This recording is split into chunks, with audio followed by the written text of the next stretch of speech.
Мария. Автор Амина Шенли-Коглу. Ал күнү аппак кар лапылдап тынбай жаап жатты. Адамдар аялдамаларды трамвайды күтүп үшүп турушкан. А мен болсо унаамдын ичинде ысып факультетке бара жаттым.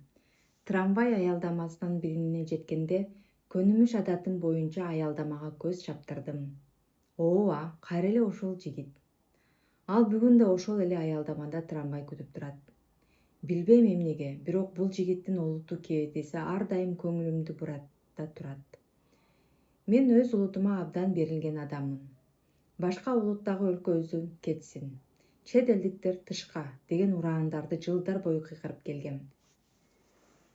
Ошентсе да, акыркы жылдары гана мындай мүнөзүмдү бир аз өзгөртө алгандай болдум. Эми элдин баары бирдей эле адам экенине ишене баштадым. Мындай өзгөрүү немис улутундагы анын үстүнө улутчул менталитет менен чоңойгон бирөө үчүн өтө оор эле.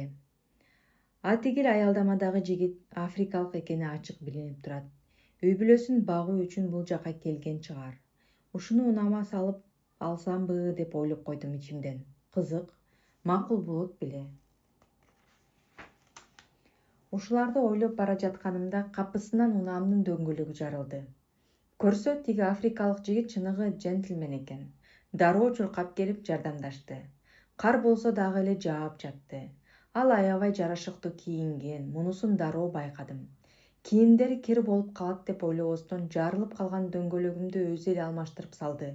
Унаама отурдум да ыраазычылык билдирип: "Келиңиз, бара турган жериңизге чейин жеткирип коеюн", дедим. Жигит бир аз анжы болуп турду да, анан аялдамадагы 2 жаш кызды көрсөтүп: "Бул айымдарды да ала кетесизби?" деп сурады. Ачыгын айтсам, мындай нерсени таптакыр күтпөгөн элем. Аргасыз айымдарга унаама отурууну сунуштадым. Бирөө келген жок. Экинчиси алдына, ал эми африкалык жигит арткы орундукка отурду. Бир топко чейин сүйлөшпөй бардык. Бир убакта калбаган тамашакөй мүнөзүм кармап кетти. Африкалык жигитке суроо берейин деп жаттым эле, бирок ал менден озуп: "Эмне үчүн мени унааңызга чакырдыңыз? Бири-бирибизди мурда билчү элек" деп сурады. "Сизди күн сайын ушул аялдамада көрөм. Африкага өзгөчө кызыгуум бар. Менин эң көп кызыккан жерим Африка", дедим. Бир аз унчукпай туруп анан түз эле сурадым. "Бир нерсе сурайын дегем. Бирок сиз таарынтып албайын деп коркуп турам. Биз тааныш эмеспиз да. Сиз мени кантип таарынтмак элеңиз?" Артты караган күзгүдөн африкалык түрүнүн өзгөргөнүн байкоого ала. "Шыктандырып койдуңуз. Ошентсе да айып этпесеңиз сурайын. Африкалык адам этин жешеби?" дедим. Билем, бул суроом абдан акылсыз адамдын суроосу эле. Ансыз да африкалык катуу кабаа болду. "Эмне деп жатасыз? Африканы басып алып талап тоногон ачкөз дүйнөнүн жашыруун балдары дагы бизге ушундай жалаа жапкан. Сиз дагы сөзүңүздү ошолордун жашыруун балдары сыяктуу эле дароо жала менен баштадыңыз. Сиздин окуу жайыңыздан африкалык студенттер жокпу? Же алардын бири сизди жегиси келдиби? Сизге мындай суроо эч эле жарашпайт. Адам жечү эле. Эмне үчүн бизге мынчалык кордук көрсөтүшөт? Өлкөбүздө талап тоношту. Анысы аз келгенсип эми бизди жырткычтай көрсөтүп жатышат. Токтотуңуз бул жерден. Мени ушундай кемсинткен бирөө менен бир секундда унаада отура албайм", деди ачуулана. Мынчалык катуу реакция күтпөгөн элем. Дароо шашыла: "Макул, сизден кечирим сурайм. Ачыгын айтканда акмакчылык кылып акылсыз суроо бердим", дедим. "Мындай оор жалааны кечирүү оңой деп ойлойсузбу? Ачкөз батыштын жашыруун мураскорлору биздин ушинтип кемсинтүүгө үйрөнгөн. Сиз да ошол жалган жалаларга ишенип алып анан сурадыңыз. Дароо токтотуңуз унааны". Менин дагы ачуум келе түштү. Дароо тормозду катуу басып, унааны токтоттум да ага бурулуп кыйкырып жибердим: "Сен кандай мусулмансың? Силердин диниңерде кечирим жокпу? Мен кечирим сурадым го. Дагы эмне кылышым керек? Макул, акмакчылык кылып койдум. Кечирим сурап жатам. Карасаң, сырткы көрүнүшүңө караганда адамсың деп ойлогом. Жаңылган окшойм. Исламда кечиримдүүлүк жок турбайбы? Түш азыр, түш". Ал унаадан түшүп баратканда алдыңкы орунда отурган немис аял сөзгө аралашты: "Исламда кечиримдүүлүк жок деген эмнеси?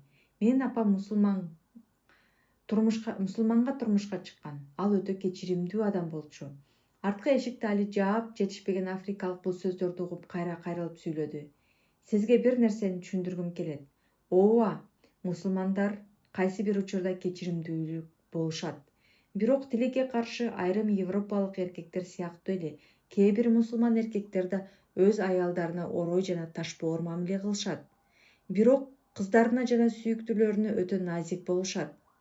Ушундай көрүнүштөргө карап туруп, ислам же бүтүндөй мусулмандар тууралуу баа берүү чоң адилетсиздик. Африкалык бир аз унчукпай туруп андан соң сөздү мага буруп айтты. Батыш дүйнөсү эч качан исламга жана мусулмандарга түшүнүү менен караган эмес. Ар дайым ичинен жек көрүп, аларга карата алдын ала жаман көз караштарды калыптандыруу менен жашап келишкен. Маселен, азыр мен туш болгон бул жоосунсуз мамиле дал ошол көз караштын сыртка чыккан бир көрүнүшү. Эч бир адам азыр бул жерде мага айтылгандай кордукка түшүнүү менен мамиле кыла албайт. Сөз кайра мага багыт алганына чыдабай кеттим. Эмне үчүн мынчалык бир тараптуу болосуң? Сен өзүң жаңы эле мени батыштын жашыруун баласысың дедиң го. Бул айткандыгың өзү кемсинтүү үчүн аз бекен деп кыйкырып жибердим. Бирок сиз мени жиниме тийүү менен ошол сөздү айттырдыңыз да. Макул, катамды түшүндүм, кечирим сурадым. Сиз кандай адамсыз? Кечиримди кабыл албайсызбы? Сиз адам этин жебейсиз да. Биз эмне үчүн жешибиз керек? Бул кандай суроо? Адам адамдын этин жейт деген да болчу эле. Ал үнүн жумшартып сүйлөй баштады. Мен да үнүмдү басаңдаттым. Бирок Иди Амин адам этин жеген экен. Бул тууралуу бүт дүйнө билет да. Дүйнөлүк маалымат каражаттары өзүңөрдүн колуңарда да. Бир жалган маалымат жетиштүү. Бул силердин дүйнөңөр тарабынан мусулмандарга жабылган жала. Бул исламга каршы иш алып барган маалымат агенттиктеринин атайын жайылткан жалган үгүтү. Акыл эси ордунда болгон жаш кыз катары сиз мындай нерсеге кантип ишенип жатканыңызды түшүнө албай турам. Мен бир нече ирет кечирим сурадым. Суранам, кечирип кой. Мен бул маалымат булактары мусулмандар тууралуу мынчалык жалган айтат деп ойлобоптурмун. Мен жалганчылардын курмандыгы болдум. Сага жарашкан нерсе кечиримдүүлүк. Суранам, кечирип кой мени. Бирок эгер исламда кечирим жок болсо, анда кечирбесең да болот. Эгер исламда кечирим жок болсо деген сөзүм аны таасирлентүү көрүнөт. Унаадан түшкөнүнө карабай кайра кайтып келип, мурдагы ордуна отуруп, мен унааны айдап жөнөдүм. Ал болсо сүйлөп жатты. Алданганыңызды түшүнүп турам. Бирок сиздин сөзүңүздөн кийин өзүмө келишим кыйын болуп жатат. Макул, кечирдим. Бирок жүрөгүмдө ачылган жара заматта айыгып кетет деп ойлобоңуз. Өзүмө келгиче бир аз убакыт өтүшү керек, туурабы? Албетте туура. Адам алдабайм деп тилек кылганы менен мен сыяктуу эле алданат. Мен Африкага бул ушактарды чын же жалганын билүү үчүн гана эмес, чөлдөгү жашоо кандай экенин билиш үчүн кызыгып келгем. Адамдар чөлдө кандай жашашат? Турмуштары кандай? Ушуга кызыгам. Кар болсо токтобой жаап жатты. Башка дагы кайсы себептерден улам Африка сизди көбүрөөк кызыктырат? Чын айтсам, мен дагы сиздин бул кызыгууңуздун себебине кызыгып калдым. Мени абдан кызыктырган нерселер пирамидалар, Египеттеги байыркы эстеликтер музейи, Африканын ачка балдары, чатырларда жашаган элдери. Ал мага кызыктай көз караш менен тигиле караганын байкадым. Күзгү аркылуу жүзүн карасам, жиндене түшкөндөй көрүндү. О жапайы, батыштын жашыруун балдары кабар айтып жатат. Тигилер болсо дароо ишенип алышкан. Кечирип коюңузчу, оозумдан чыгып кетти. Кечирип коюңуз дагы бир жолу. Бул жолу кечирбейм. Бир кемсинтүүңүз бүтө электи, экинчиси башталат. Биз эмне үчүн чатырда жашашыбыз керек? Бирок мен кечирим сурадым го. Сиз үчүн кечирим суроо эч нерсени билдирбейби? Сиз бир жагынан кечирим сурап жатасыз. Бирок экинчи жагынан кемсинткениңизди токтоткуңуз келбейт. Мындай мамилени кечирүү оңойбу? Сураныч, адамдын абийири менен ойноонун токтотуңуз. Уктуңузбу мени? Батыштын эрке талтан кызы, түшүрүңүз мени. Мен капыстан тормозду бастым. Бул ирет катуураак жана чукул токтоттум. Макул, түшкүлө анда, дедим. Мен дагы кыйкыра. Байкоосуздан сурап алганым үчүн өкүнөт, кечирим сурасам да көңүл кош мамиле кыласыз. Ансыз да исламда кечирим деген жок экенин билчүмүн. Ал унаамды ызырынган бойдон кулап түшүп кетти. Түшөрү менен карга чалкалап кулап түштү, бирок бат эле кайра турду. Кар аралаш шамал дагы эле бурнактап жаап жатты. Ал капыстан токтоп калды. Ойлоно түшүп кайра артка кайрылды. Ошентип менин катамды диниме жүктөп жатасызбы? Ушул сөздү уккан соң намысымды тебеленгенине карабай кайра артка кайрылдым. Бирок сиз анык өкүндүм деп касам ичиңиз, деди ал. Касам ичем. Албетте ката кетирдим. Чын жүрөктөн өкүнүп жатам. Сизге андай суроо бергеним чынында эле акылсыздык болду.